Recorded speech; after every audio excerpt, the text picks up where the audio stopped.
Bonjour et bienvenue pour cette 7e vidéo du chapitre sur la dérivation et la convexité. Dans cette vidéo, le grand 2, la convexité, et nous commençons par définir ce qu'est une fonction convexe. Alors, on a une fonction f qui est définie sur un intervalle i, on appelle c sa courbe représentative. La fonction f est convexe sur l'intervalle i si pour tout point a et b distinct de la courbe c, le segment AB est au-dessus de la courbe entre a et b. C'est-à-dire ici, donc j'ai tracé la courbe d'une fonction f, et vous voyez, si on prend deux points a et b quelconques sur cette courbe, eh bien le segment, ici en rouge, est au-dessus de la courbe bleue.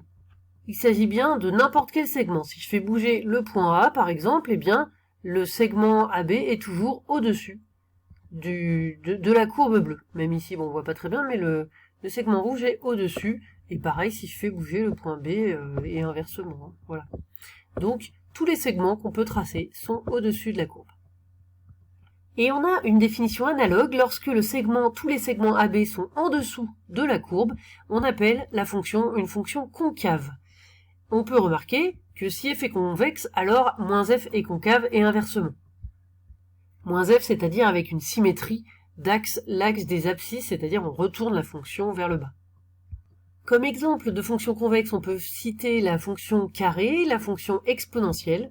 Comme exemple de fonction concave, la fonction racine carrée. Maintenant que nous avons défini ce qu'est une fonction convexe et une fonction concave, nous pouvons passer aux propriétés. Première propriété, lorsqu'on a f une fonction définie et deux fois dérivable, ce qu'on n'a pas forcément dans la définition d'une fonction convexe, je vous rappelle qu'on a juste dit que qu'une fonction elle était définie sur un intervalle, là elle est plus que définie, elle est deux fois dérivable sur l'intervalle. Et bien alors là on va pouvoir dire des choses supplémentaires. On appelle toujours C la courbe représentative de f. Les propositions suivantes sont équivalentes. F est convexe sur l'intervalle i, d'après la définition ça veut dire que tout segment fait avec deux points de la courbe, eh bien tout segment est au-dessus de la courbe. Et donc le fait d'être convexe, c'est équivalent à la courbe C est au-dessus de toutes ses tangentes sur l'intervalle i. De la même façon au fait que la fonction dérivée f' est croissante sur l'intervalle i, et que la fonction dérivée seconde f seconde, on est dans le cas où f est deux fois dérivable, donc la fonction dérivée seconde existe, et bien cette fonction elle est positive sur l'intervalle i.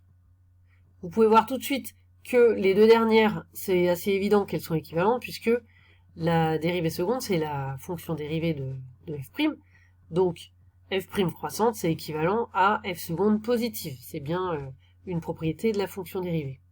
Bien sûr, vous avez compris, à chaque fois qu'on a quelque chose pour la fonction convexe, on a la propriété équivalente pour la fonction concave. Donc voici, les propositions suivantes sont équivalentes. F est concave, cette fois-ci.